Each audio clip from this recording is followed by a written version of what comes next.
It was Saturday evening. The sun had just set, creating a twilight that made it hard to decide whether to turn on headlights. Mark Evans didn't have to decide. He was pulling into his garage on a quiet street in Sharpsburg. A moment later, a slender, dark-haired man emerged from a side door carrying a duffel bag, briefcase, and laptop. Years of experience allowed him to handle the items with ease. He entered his house without calling out to his wife Lisa, knowing she wasn't home. He went to the living room, placing his briefcase and laptop on the couch and his garment bag at the stairs.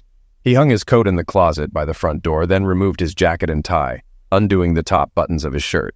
He had just returned from a regional meeting of managers at ABC Industries, though he wasn't technically a manager, but the top systems analyst. His supervisor, good at organizing staff but clueless about computer systems, required him at the meeting in Pittsburgh. He had told his wife he'd be back Monday, claiming the meeting was followed by weekend seminars. He had his reasons for this and didn't want to return too early. Regretting not bringing comfortable clothes to the trip, he knew Lisa would have questioned why. Now home, he showered and changed into jeans and a polo shirt. After a quick meal of leftovers and a bottle of beer, he read the local newspaper in the living room, appearing as a husband relaxing after a trip. In reality, he was biding time, dealing with a personal crisis. He'd worked through denial, but still faced anger, bargaining, depression, and acceptance. Past midnight, he cleaned up the kitchen, realizing it was procrastination. Unable to find another solution, he put on a light jacket and headed to the side door. Remembering something, he returned to the living room, sent an email from his laptop, then left the house. After 5 minutes in the garage, he drove away, the garage door closing behind him. At 7:37 a.m., Sharpsburg's emergency operator answered a call. "Emergency? What's your emergency?" A young-sounding female voice responded. "I need the police. I think a crime has been committed." "Where are you located, ma'am?" the operator asked. "I'm at a payphone on Park Drive near George Washington Park," she replied. The operator, understanding the poor connection, asked, "What crime has been committed, ma'am? Were you attacked or robbed?" The young woman hesitated before answering, "No, it wasn't me. I'm fine. I was running through the park on the access road to the picnic areas and saw a car parked there. The doors were open, lights on, and there was a lot of blood." The emergency operator, now very interested, asked, "Will an ambulance be needed? Are there any injuries?" "No, no one was there, just an empty car and blood." A few seconds later, she added, "I didn't look around much. I was scared someone might come after me, so I ran to this payphone to call you." "You did the right thing. A car is on the way and should be there in less than 10 minutes. Please wait for the officers so you can show them the exact location." Alarmed, the caller replied, "No, I'm not waiting. What if they come after me? I'm going home." She then hung up. The emergency operator stared at the screen as the call ended. "Damn it. I hope I didn't divert officers from something more important." Around 2 o'clock in the afternoon, Detective Peter Nesbitt arrived at the Evans house. A blonde woman pulled into the driveway as he got out of his car. He quickly approached her. "Excuse me, I'm looking for Mrs. Evans." She turned, pulling a suitcase from the car, and replied, "I'm Lisa Evans. Do I know you?" "No, ma'am. I'm Detective Peter Nesbitt from the Sharpsburg Police. We're trying to locate your husband, Mark Evans. His car was found abandoned in George Washington Park this morning." He showed his badge and ID. Lisa looked concerned, but then said, "Mark is in Pittsburgh. He always leaves his car at the airport. You must be mistaken." Detective Nesbitt insisted, "We're sure it's his car. Both the license plate and VIN match his registration." Confused, she walked toward the side door. "If it's his car, it must have been stolen from the airport. I don't know what else to tell you." Nesbitt persisted. "When did you last speak to your husband? Could you call him now to make sure he's in Pittsburgh? Does he have a cell phone you can call?" Lisa stopped, put down her bag, and rummaged through her purse for her phone. "He called me yesterday morning from Pittsburgh. I'll call him now." She dialed his number, but a phone rang in the detective's pocket. He answered, "Hello, Mrs. Evans." Surprised, she asked, "How did you get Mark's cell phone?" Nesbitt replied, "I can't give it to you. It's evidence in a possible major crime. It was found in your husband's car." Lisa, now more concerned, asked, "Major crime? What do you mean?" "Your husband's car was found with the doors open and a bullet hole. We need to find him to rule him out as a sufferer or suspect. Could you call his hotel in Pittsburgh?" Lisa picked up her briefcase and said, "Sure, the hotel number is in my address book. He always stays at the same Holiday Inn. Come inside and we'll sort this out." Inside the kitchen, she quickly found the number and called the hotel, But after hanging up, she turned to the detective. "Mark's briefcase and laptop are in the living room. I don't understand." The detective, looking thoughtful, called his colleague. "Hi, Dave. It's Pete. I need a search warrant for the Evans house. We need to determine if Mr. Evans is a sufferer or a suspect. Bring it here ASAP. I'll be waiting." He hung up and sat down across from Lisa. "A search warrant? You can search all you want. Just ask. I want you to find my husband." Detective Nesbitt replied, "I need to follow protocol. If your husband is involved in anything illegal, any evidence found without a warrant can't be used in court." Lisa, angry, said, "Illegal? Mark isn't involved in anything illegal. He works with computers." Nesbitt asked, "Why did he come back to town without telling you?" Lisa turned pale and whispered, "Oh no, he can't be." Panicked, she said, "I have no idea why he came home early. All I know is he's not involved in anything illegal." Her panic grew. "Mark could be hurt somewhere. You have to find him." Detective Nesbitt more gently said, "We don't know anything for sure yet, Mrs. Evans. I need to do things right. All of our officers are looking for your husband. Why don't you make some coffee while we wait for the warrant?" His sympathetic tone calmed Lisa, and she began to make coffee. However, she tensed again when he said, "While we have coffee, could you tell me how you spent the last 48 hours? We need statements from everyone involved." Nesbitt waited a few minutes before asking for a preliminary statement. They sat at the kitchen table, drinking coffee while he described the condition of Mark's car, including the bullet hole and blood. He said the blood suggested a second bullet shot the body, which was lying on firewood next to the car, and that the bullet was being examined. The car was towed for further inspection, and the medical examiner and forensic scientist were still working on the scene. Detective David Klein, Nesbitt's partner, arrived with the search warrant and 2 forensic technicians. They began a thorough search of the Evans home, garage, and car. Nesbitt arranged with Lisa to collect Mark's razor and toothbrush for DNA comparison. Lisa was so distressed that Nesbitt asked her to stay on the couch while they finished the search. After an hour, they decided to take only Mark's briefcase, laptop, and DNA samples. The laptop was password protected. "Mrs. Evans, do you know your husband's laptop password?" Lisa, hopeful to help, said, "It used to be his first and last name and his birth year, Trimark 1971. It should work." None of the variations worked. Nesbitt reassured her, "Our technicians will find a way around it." The items were stored in the forensic van. Nesbitt sat with Lisa to get her statement. "So, Mrs. Evans, I need some basic information about your whereabouts this weekend. Let's start with Saturday morning." Lisa took a deep breath. "Saturday morning, I did chores around the house. Mark called from Pittsburgh around 1 o'clock or 1:30, apologizing for not being home. I went shopping until 4:30, then came home. After dinner, around 7:30, I went to a friend's house and stayed the night. This morning, I got up late, took my time, and got home around 2 o'clock. As she explained, she grew more tense, staring at the floor and clenching her fists. Detective Nesbitt finished writing, closed his notebook, and said, "We might need more details later, Mrs. Evans. This is enough for now, but be ready to provide more if needed." He pocketed his notepad and pen, then stood up to join the others searching the garage and car. Before leaving, he asked, "Do you have any recent full-length photos of your husband? A good headshot would also help. We only have his driver's license photo."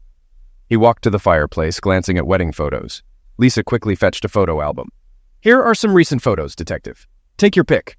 They sat together, and Nesbitt chose a group photo and a headshot of Mark. "These will be perfect." Lisa handed him the photos, and he asked, "Is the man in the photo a relative? If we need a DNA sample, a family member could help if we can't use the razor or toothbrush." Lisa replied, "No, that's Blake Moore, Mark's best friend since elementary school. Mark has no nearby relatives." Nesbitt thanked her and joined the others in the garage. Lisa, looking on the verge of tears, stayed at the kitchen table. Nesbitt felt sympathy for her. Her husband was missing and possibly involved in a serious incident.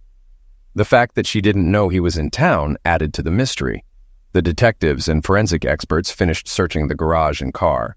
They found bloodstains on the gas and brake pedals of Lisa's car, prompting them to tow it for further inspection.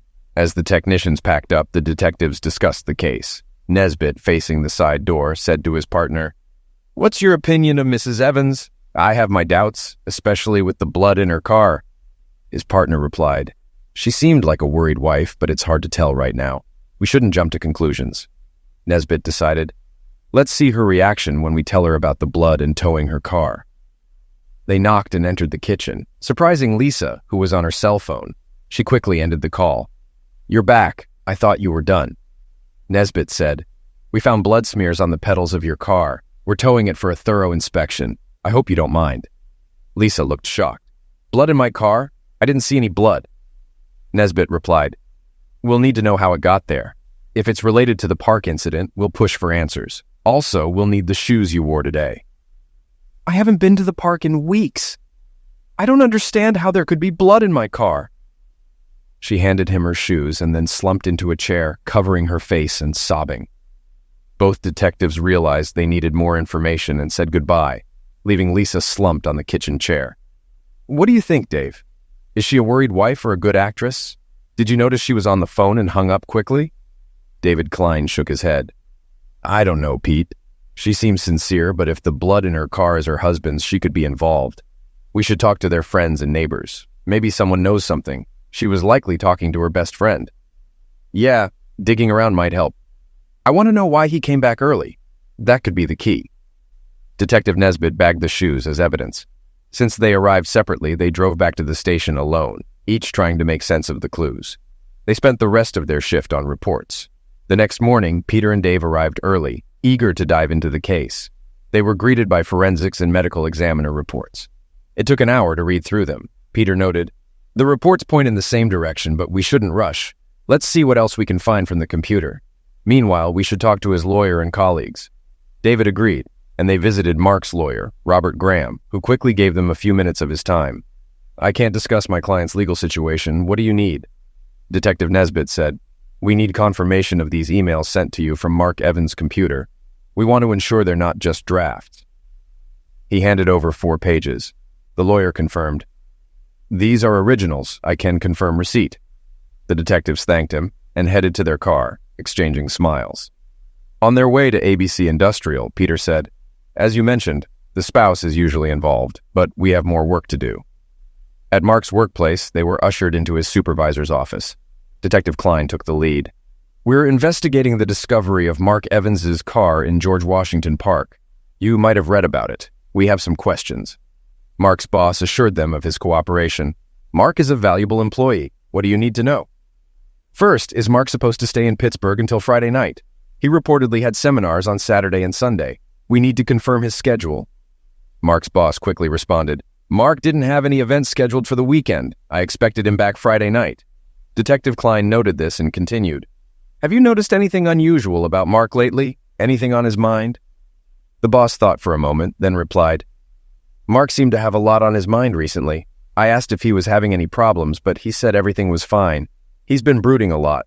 I assumed he was just working hard." The detectives thanked him and returned to their car, sensing they were making progress. By late morning, they were back at the office and received preliminary DNA results and a forensic report, which included a strange box with wires. With more pieces of the puzzle in place, they reviewed their notes and information in an interrogation room. Confident they had a better understanding, they decided to visit Lisa Evans again. Arriving at the Evans house around 3 p.m., they didn't call ahead to catch her off guard. Lisa seemed startled when she saw them. "Detectives, have you found my husband? I call the sergeant every 2 hours and he has nothing to report." Detective Nesbitt replied, "No, but we've made some progress. We'd like to ask you a few questions." Lisa, looking embarrassed, said, "Sure, come in. I'll do my best to help." In the living room, the detective sat across from her. Detective Klein opened his notebook and asked, "Is there anything you want to tell us about your relationship with Blake Moore?" Lisa turned pale. "What? Blake is my husband's best friend. He's just my friend." Detective Nesbitt asked calmly, "Are you having an affair with Blake Moore?" Lisa, even paler, stammered, "Absolutely not. How can you ask me that?" The detective stood up. Detective Klein said, "We need you to come to the station for a formal statement." Lisa panicked. "What? Am I under arrest? Why do I have to go to the station?" "You're not under arrest yet. We need an official statement. You can have a lawyer if you want." Lisa replied quickly, "I don't need a lawyer. I'll come to the station. I'll do whatever it takes to help find Mark." Lisa escorted the detectives to their car. Once at the station, they led her to a dim interrogation room, designed to create a negative environment. "We'll ask you to wait here while we gather our documents. Are you sure you don't want a lawyer?" Detective Nesbitt gave her another chance to decide. She refused, shaking her head, her blue eyes full of tears. The detective left the room, ensuring the cameras were on. Detective Klein told his commanding officer, "I want a good recording of everything said. I think we're going to solve this case." Peter Nesbitt approached with files. "Let's have a coffee first. Let her have a little time to reflect." The three men agreed and spent 20 minutes in the coffee shop discussing the case and planning the interrogation. Meanwhile, across town, a volunteer at Crime Stoppers answered a call. "Good morning, this is Crime Stoppers. We pay up to $1,000 for tips on solved crimes. This call is being recorded." After a few seconds of silence, an older man spoke. "Can I get money if I help the police?" "It depends on your tip and how it helps the police. Do you have any information about a crime?" There was another pause before the caller said, "Do I get the money right away? But what if the police trick me?" "The money isn't from the police, so they won't scam you. Tell me what you know, and I'll give you a code number. You can call back in a few days to see if your tip helped." The man sounded frustrated. "I need the money now. I need juice. If you need food, I can direct you to shelters."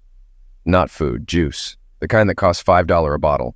The volunteer smiled but said, "If your tip is good, you could buy a lot of juice." "Okay, I'll wait. I saw someone throw a weapon into the river under the 3rd Street Bridge. It was Sunday morning. He had a rifle and 2 shovels." The volunteer asked, "Was this on the east side of the bridge? Did he throw them in the water?" "Yes, he just threw them off the dock. I can describe him. He was large with blonde hair." "And his car?" "It was dark blue. The license plate started with A's SS, but I forget the rest." The volunteer took down the information and said, "I have everything we need. Your number is 127. Call back in a few days, and we'll let you know if it helped the police." The volunteer relayed the information to the police liaison officer. A diver was sent out within an hour and found the items quickly. The weapon was taken to the crime lab, where it matched a recent crime scene in George Washington Park.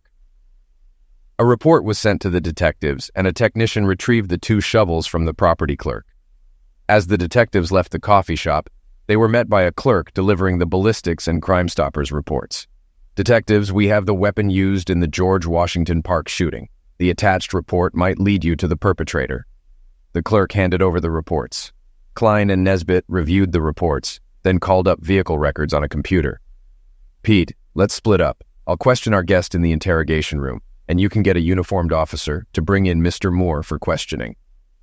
"Sounds like a plan, Dave. Things are coming together nicely."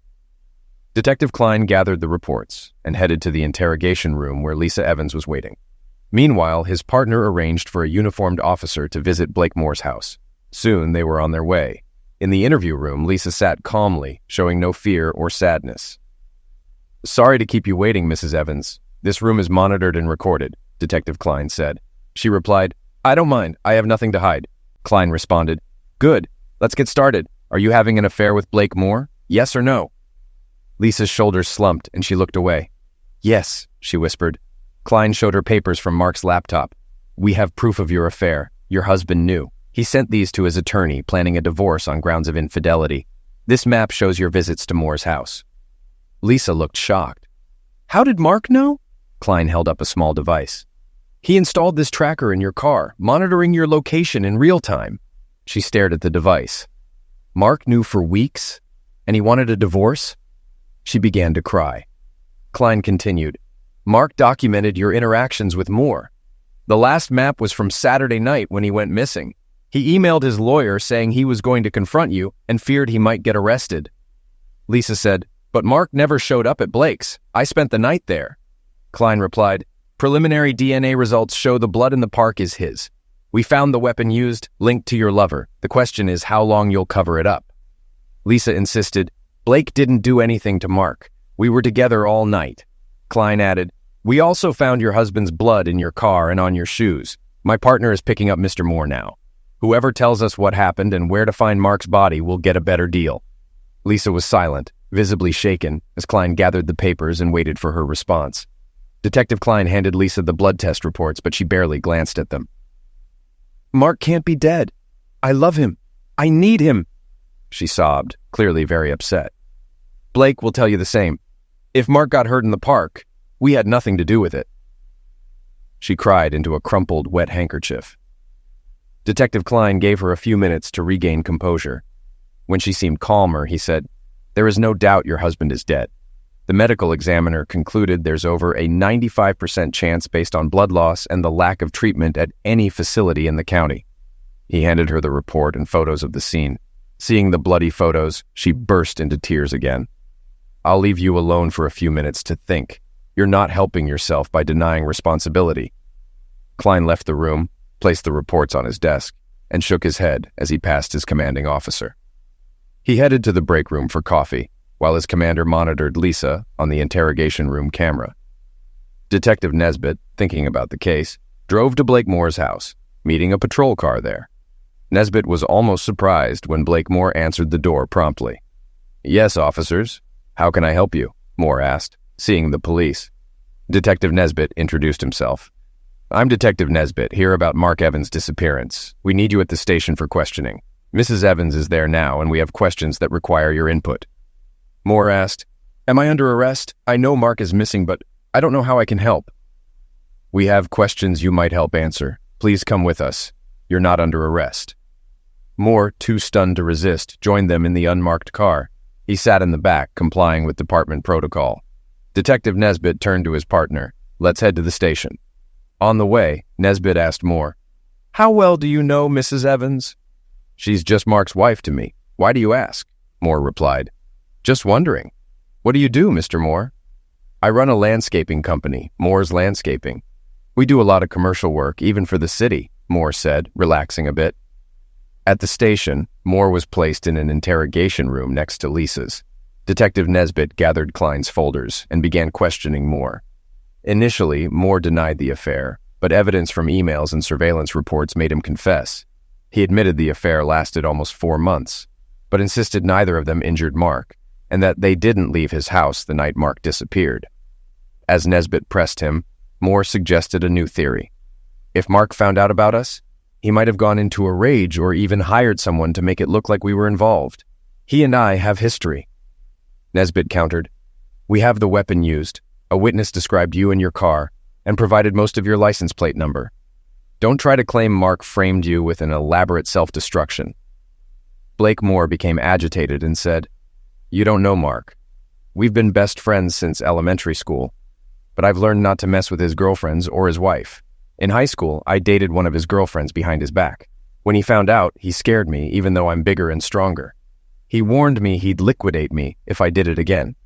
The detective, slightly amused, replied, "So, you were scared of him, but still had an affair with his wife?" Blake, calming down, said, "I couldn't resist her. It built up over the years, and a few months ago, I made a move. We've been seeing each other since. I can't believe he found out. We were so careful." The detective sifted through reports. "Affairs often lead to homicide. I think you and Lisa planned this. You can either come clean or face the maximum penalty. Your choice." Blake insisted, "We had nothing to do with it. If Mark found out, he might have done something drastic. Maybe he set us up." Detective Nesbitt said, "We have enough to search your home, car, and office. Confess now for leniency. Use your head, Blake." Blake, outraged, said, "I didn't hurt Mark. Maybe Lisa did something, but I don't know about it." The detective picked up his papers and left the room, saying, "When criminals work together, one always tries to blame the other. You won't be leaving anytime soon." Outside, Detective Nesbitt found his partner with another report. "The shovels found in the river are from Moore's Landscaping. These guys think we won't find out." Later, the detectives presented their evidence to the district attorney. Despite lacking a body, the evidence was strong enough to press charges. Half an hour later, Lisa Evans and Blake Moore were charged with Mark Evans' homicide. They proclaimed their innocence as their Miranda rights were read. After the arraignment, Lisa and Blake were fingerprinted and photographed, neither needing to be told not to smile. As they were led back to their cells, they spoke for the first time since being charged. "What are we going to do, Blake? They can't believe we did anything to Mark, can they?" Lisa asked, still sniffing. "We need our own lawyers, or maybe share one to save money since we're accused of the same thing.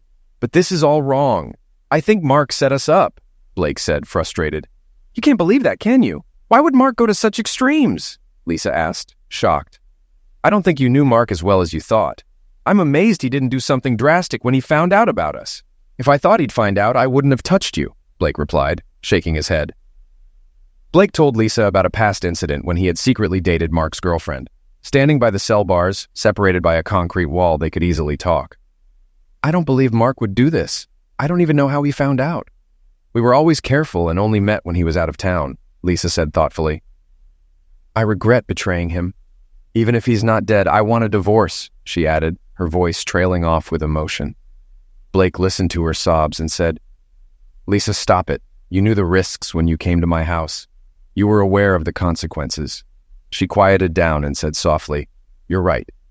I just hope he forgives me. After a pause, Lisa suggested, I could call Robert Graham, our attorney. Maybe he can represent both of us and split the costs. They agreed, and Lisa got an officer's attention to make a call. However, Robert Graham declined due to his involvement in Mark's divorce proceedings, recommending his colleague Basil Smith instead. Lisa agreed, and Smith was on his way. Blake was pleased to hear this and thanked Lisa. They waited in their cells until Basil Smith, a seasoned lawyer, arrived. The introductions were brief, and Smith reviewed the charges. So, you're both charged with Mark Evans' homicide. What did the officers tell you? Smith asked. Mrs. Evans, you first. Just the main points.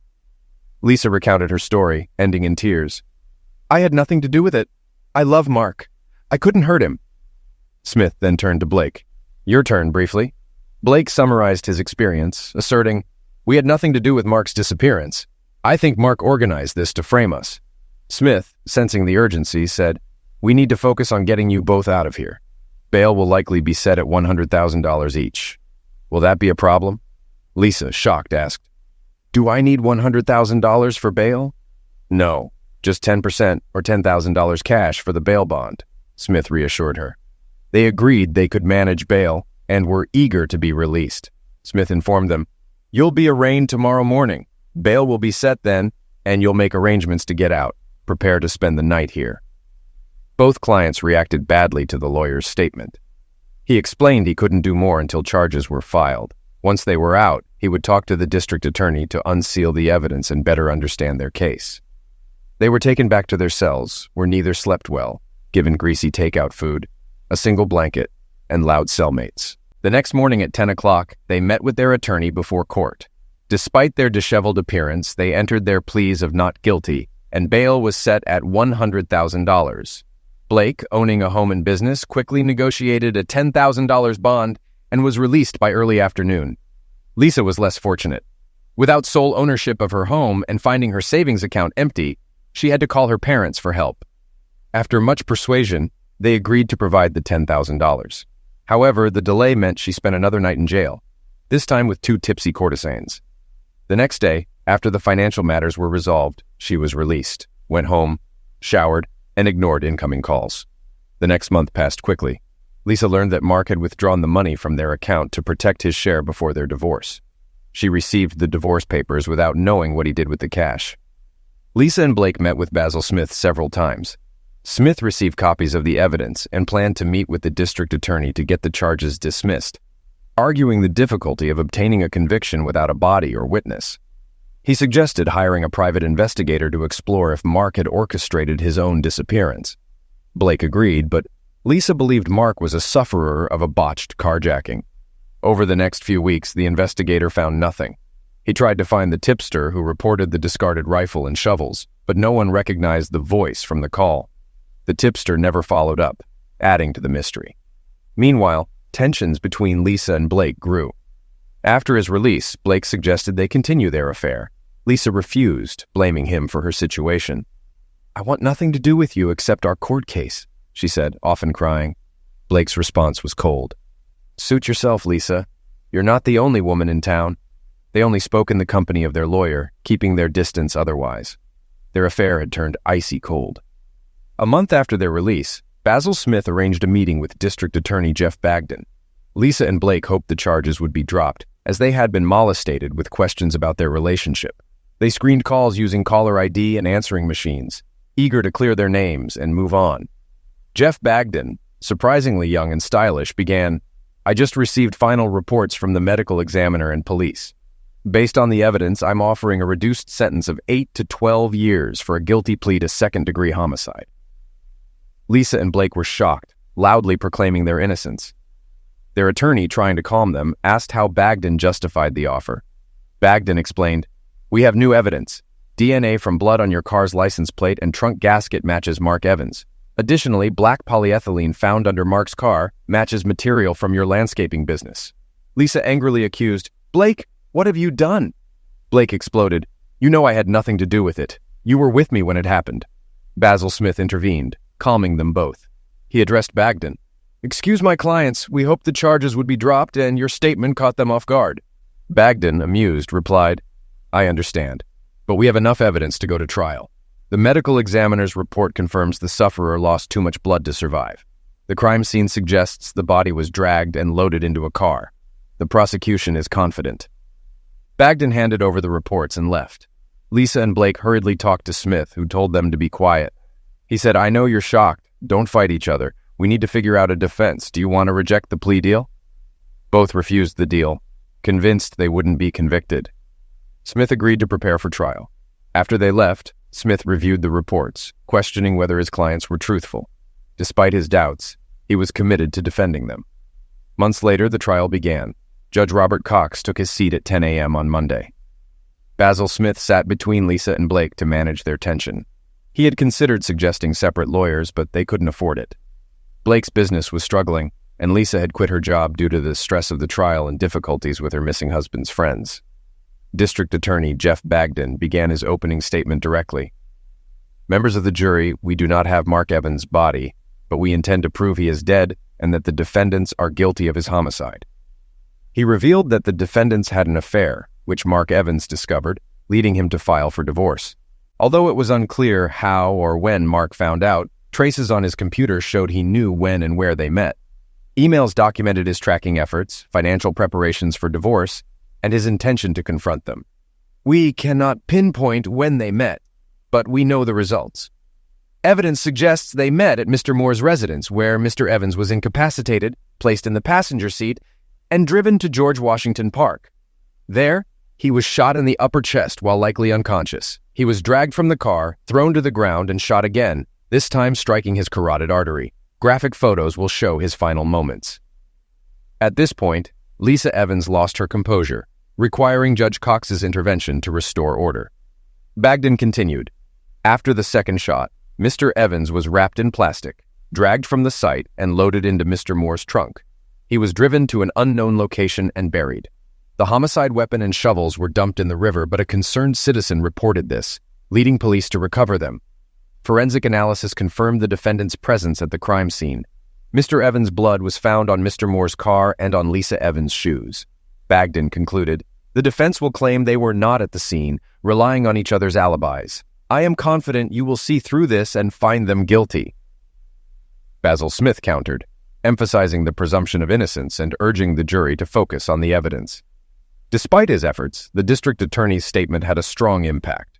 The first witness, a computer expert, testified about the emails and maps Mark Evans used to track his wife's meetings with Mr. Moore. The tracking device, described in Mark's letter to his counsel, accurately logged locations and times. This evidence embarrassed Lisa Evans, while Blake Moore appeared bored. Smith's cross-examination yielded little, as the device and emails were indisputable. Reporters took notes, especially about the tracking device, anticipating interest from their readers. After an extended lunch break, the trial resumed with testimony from the emergency operator and 2 patrolmen who first responded. They provided basic, drama-free facts about discovering Mark Evans's car. The trial's intensity rose when detectives and medical examiners described the crime scene, supported by large graphic photographs showing bullet holes, blood, and drag marks.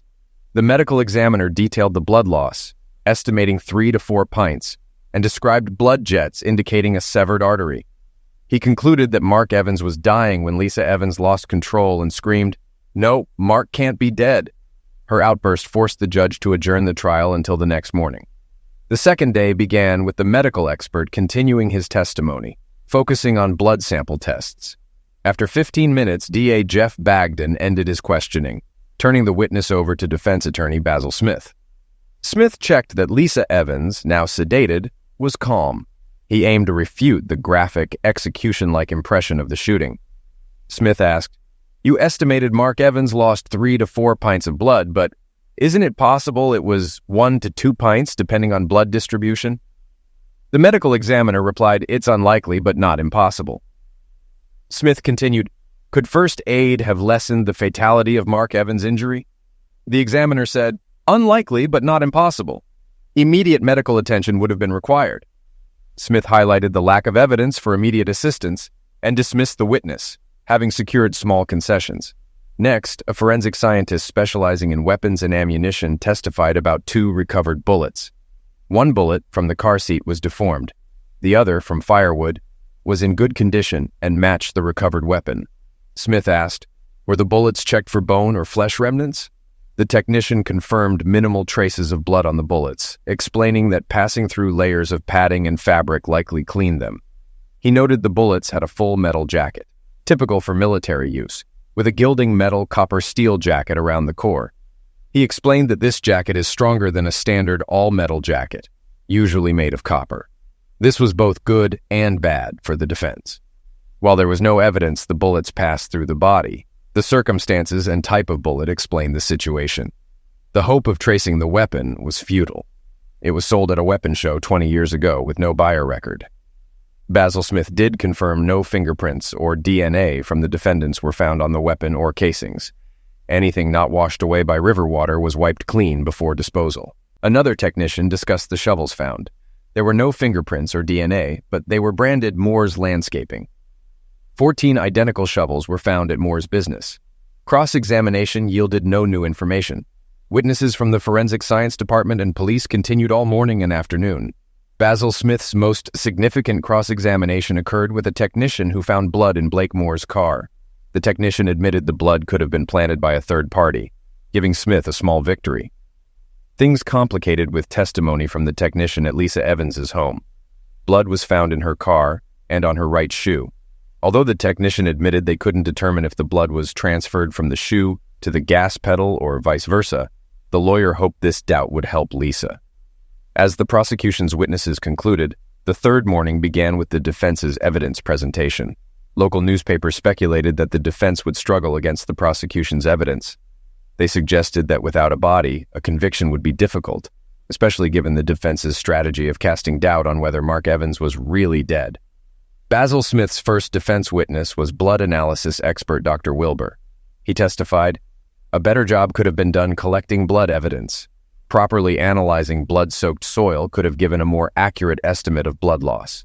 He believed as little as 1.5 pints of blood could have created the scene, and someone losing that much blood could still be alive. The district attorney did not cross-examine him. Next, Blake Moore testified, claiming innocence and suggesting Mark orchestrated his own homicide.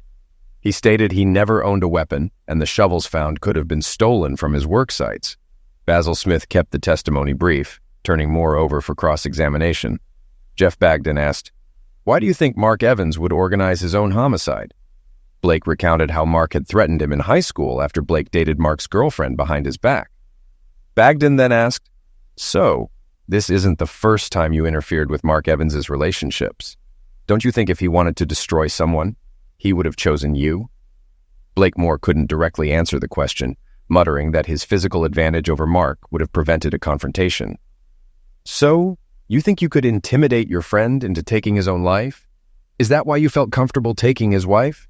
the prosecutor asked, then continued without waiting for an answer. "Your actions show you're a narcissist who thinks he can have any woman and disregard friendship." Basil Smith objected, arguing the prosecutor was testifying rather than asking questions. The judge agreed and instructed the jury to disregard the prosecutor's last statement.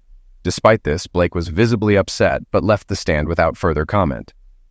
Basil Smith realized Blake's testimony had backfired, but hoped Lisa's testimony might help.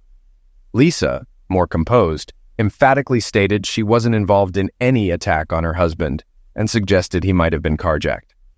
Basil chose not to ask additional questions. The prosecutor asked Lisa, "Where were you between midnight Saturday and 2 p.m. Sunday?" Lisa, embarrassed, replied, "I was with Blake Moore at his house from 8 p.m. Saturday until about 1:30 p.m. Sunday." "You didn't quite answer the question. Tell us what you did from midnight Saturday to Sunday."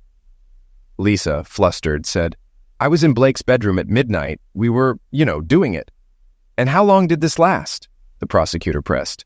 "Probably until after 1 a.m., Lisa admitted, embarrassed. "Then what?" he asked. "We slept until about 5:45 a.m., she said. "Was Mr. Moore in bed when you woke up?" "Yes, he was there." We got busy again and went back to sleep around 6:30, then got up at 11 a.m., Lisa said quickly. So you woke him up to do it again at 6:30? The prosecutor clarified. Lisa, embarrassed, replied, No, he was already ready. The prosecutor, seeing the jury's reaction, continued, Tell us exactly how you woke him up. Lisa, resigned, said, I just started doing it with him. The prosecutor moved in for the final blow. You said you love your husband. Is that true? After Lisa's emphatic yes, he continued, you spent the night with his best friend while he took his life. How can we believe you weren't involved in his end of life? Lisa cried quietly, unable to answer. Judge Cox ended her suffering by asking if there were any more questions. When there were none, the judge announced a lunch recess. After Lisa composed herself, she joined her attorney, Basil Smith, for a somber lunch. The experienced attorney warned them the case could go either way. Privately, he was pessimistic since both clients had faltered on the witness stand. The afternoon session ended quickly as Smith announced there were no more defense witnesses. Both attorneys prepared their closing statements. The prosecutor emphasized the overwhelming evidence against the defendants, while the defense stressed the circumstantial nature of the case, the absence of a body, and the lack of a clear motive. The case went to the jury by 4 p.m., and they deliberated for 2 hours before retiring for the night. The next morning, Lisa and Blake waited at Basil Smith's office for the jury's verdict. Sharing a conference room, they put aside their differences, hoping for acquittal. By 3:30 p.m., the call came. The jury had reached a verdict. Lisa's parents, who had come to town for the trial, were present at the courthouse. The verdict was announced quickly, guilty of second-degree homicide. Lisa burst into tears, and Blake pounded his fist in frustration. They were handcuffed and taken into custody, with Lisa having a brief moment to speak to her parents, proclaiming her innocence. The week between conviction and sentencing passed slowly. Lisa's parents visited daily, while Blake received one visit from a cousin. At sentencing, both received 15 years to life. Basil Smith promised to review the court records for a possible appeal. Within 3 days, they were transferred to state prison. Lisa's prison had a good reputation, but Blake's had a history of riots. With the trial over, media coverage ceased, and Lisa Evans and Blake Moore faded from public attention. A couple of months later, Basil Smith and Jeff Bagden met for a drink. Reflecting on the case, Smith expressed surprise at the convictions, believing the defendants' consistent stories suggested innocence. Bagden replied, "The jury didn't believe them. I try not to take these cases personally unless they involve particularly heinous crimes or children. This case wasn't the worst, but it didn't generate much sympathy for the defendants." A year later, a news item reported a major disturbance at Blake Moore's prison. Blake had been stabbed during the riot and transferred to the hospital with a collapsed lung. He was in serious condition but expected to survive. 18 months after Lisa Evans and Blake Moore were convicted of Mark Evans' homicide, Basil Smith rarely thought about the case. He had spent the first year reviewing transcripts, but found no legal grounds for appeal. One quiet Wednesday morning at the New York office of the Innocence Project, the receptionist received a FedEx package. Inside were a DVD, a sealed biohazard bag, and a multi-page letter. Intrigued, she called Tony Kelly, a young lawyer, to look at it. Tony, dressed casually, took the package to his office. He had been with the Innocence Project for a year, doing legal research. He enjoyed helping those wrongfully convicted. Sitting at his desk, he read the letter. The letter, addressed to the Innocence Project, began, "Regarding the convictions of Lisa Evans and Blake Moore, I don't know where to begin, so I'll start at the beginning. My name is not important, but the information I have could change the lives of the 2 convicted and 5 others, including me. About 15 months ago, a man responded to my ad for a computer-literate person. He knew as much, if not more, about business networks than I did. I hired him immediately. This man, whom I'll call Mark, was quiet but exceptionally skilled. Within 2 months, my business grew by 50% due to his efforts and long hours. When Mark started working for me, he had just arrived in town and hadn't rented a place yet. My business was new, so I rented him our basement room for extra income. I wanted to reinvest profits into the business to support me and my young son. Though a risk, something about Mark convinced me he was no threat. We quickly settled into a routine. For the first 3 months, he lived in the basement but ate with us and commuted together. He often worked extra hours without pay, preferring productivity over TV or sleep. Over time, our relationship evolved from employer-employee to friends and eventually into a loving family. My son now calls him Dad. From the start, I sensed something deeply troubled Mark. One quiet afternoon, I locked the office door and called him in. determined to find out what was bothering him. He eventually confessed he was running from a failed marriage. His wife had betrayed him with a good friend, and he nearly committed homicide self-destruction because of it. Our conversation helped him overcome his past. We started dating on weekends, maintaining separate roles during the week. After a month, he moved from the basement into my bedroom, and we became a family. Despite this, I felt he was still hiding something. Our relationship grew stronger, and Mark became a father figure to my son, who needs a loving dad. 4 days ago, Mark collapsed at work and was diagnosed with a heart condition requiring surgery. Once stabilized, he was moved to a private room where he shared his story, afraid it would die with him if he didn't survive the surgery. He told me this over the course of a day. Once I agreed to share his story with you, he seemed relieved. Now, as he sleeps, I'm typing this letter with our son asleep beside him. I need to finish this tonight, create a DVD, and send everything to you by noon tomorrow, ensuring it can't be traced back to us. Mark's story began almost 2 years ago. He was happily married to Lisa for nearly 6 years when he noticed a small bruise on her right bosom. Initially thinking it was from bumping into furniture, he realized it looked more like a love bite. Knowing it wasn't from him, he spent the night troubled by various scenarios of how the bruise got there. These thoughts stayed with him the next day at work. By the time he got to his office, he felt foolish for his suspicions. He had no evidence of wrongdoing and thought it was all circumstantial. Just before lunch, the parts delivery manager brought him a tracking device to evaluate for improving the delivery service. Mark quickly decided how to test it. 3 days after installing the device in his wife's car, he checked the monitor while at work. She had said she was going shopping, but the tracker showed she went to Blake Moore's house. An hour later, her car was still there. Suspicious, he called her. When she said she was shopping, he knew something was wrong. That evening, he listened to her false story about shopping, feeling sick, but deciding not to jump to conclusions. He observed her for another week while on a business trip, tracking her car through 3 states to Blake's house from 8 p.m. to 2 a.m. She lied about being home the entire night. The confirmation of her infidelity devastated him. When he returned, he considered destruction. He knew Blake was a ladies' man, but never thought he'd pursue Lisa. Her betrayal broke his heart. That night, he visited the elderly widow next door under the pretense of borrowing a wrench. He retrieved a hidden revolver from her late husband's toolbox. Mark intended to use it to eliminate Blake and Lisa, then himself. He decided to wait until he caught them together. He ordered his own tracking device to return the one he was evaluating. Luckily, Lisa and Blake didn't meet for another week, giving Mark time to rethink.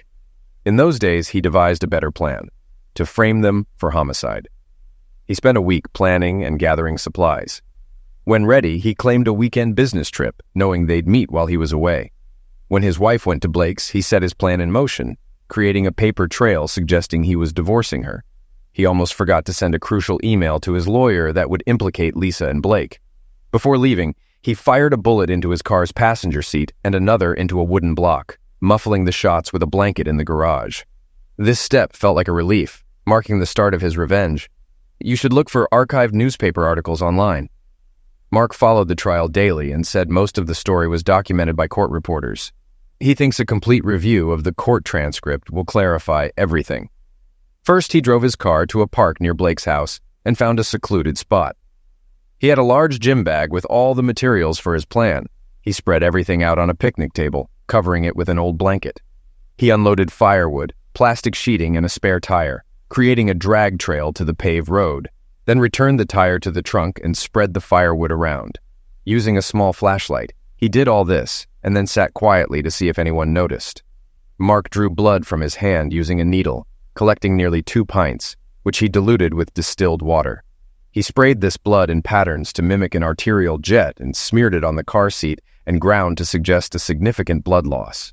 He filled bullet holes in the firewood and car upholstery with more blood. After finishing, he packed everything in his gym bag and left the park, reaching an old car he had bought for the purpose.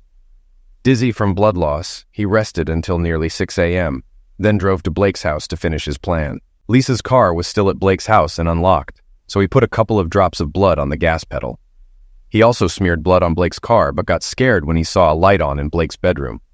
He quickly left, went to a payphone, and used a voice changer to report his car in the park, pretending to be a woman. He then disposed of 2 shovels and the revolver in the river. Exhausted, he stayed in a motel for 2 days, taking supplements and eating energy bars. He made another call with the voice changer, this time as an old man, which helped the police find the revolver. Mark told me this whole story because he wants to leave his past as Mark Evans behind. He now uses a different identity, which my son and I know him by, and wants to keep it. He asked me to send this information to help overturn the convictions of Lisa Evans and Blake Moore. Tomorrow I'll pick up a copy of the New York Times and an inkwell. We'll use part of the front page to put all of Mark's fingerprints in a bloodstain, which will match the DNA from the park, proving he's alive. This should be enough to free them from jail. At the end of the letter, there was a handwritten note. Mark came out of surgery in good condition.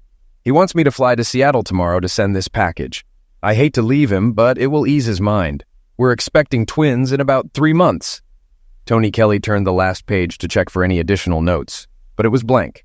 He put his feet down from the desk and examined the other items in the package. The DVD was labeled Photos Taken in George Washington Park, and the black plastic envelope was marked Fingerprints and DNA. He reviewed the printed pages again for any extra notes and then called a senior attorney. This was beyond his ability to handle alone. It didn't take long to confirm that the DNA belonged to Mark Evans, and the fingerprints matched those from his car found in the park, proving he was still alive. With undeniable evidence that 2 people were convicted of a homicide that never happened, the state attorney general and governor expedited their release. A week later, they returned to the courtroom with Basil Smith, Lisa's parents, and even District Attorney Jeff Bagden.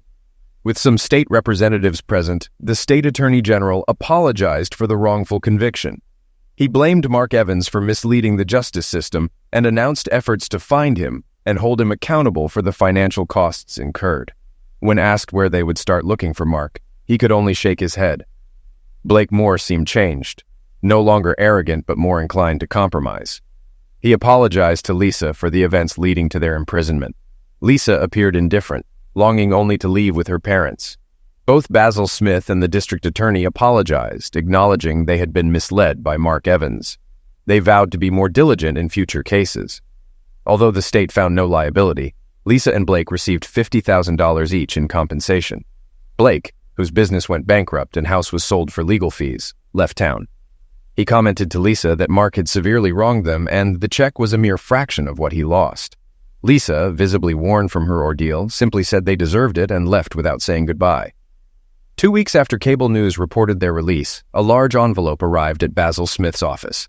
Inside was a note for the attorney and a sealed envelope for Lisa. Basil delivered the letter to Lisa at her apartment. After a brief conversation, he left her with the envelope, which she opened with apprehension. Recognizing Mark's handwriting, she read the letter. Lisa, I apologize for the time you spent in jail. Your betrayal with Blake drove me nearly insane. My new life and happiness have shown me that freeing you both was necessary for my own freedom. I know authorities will search for me, but I am confident in my new life with my new family. Good luck and goodbye. M.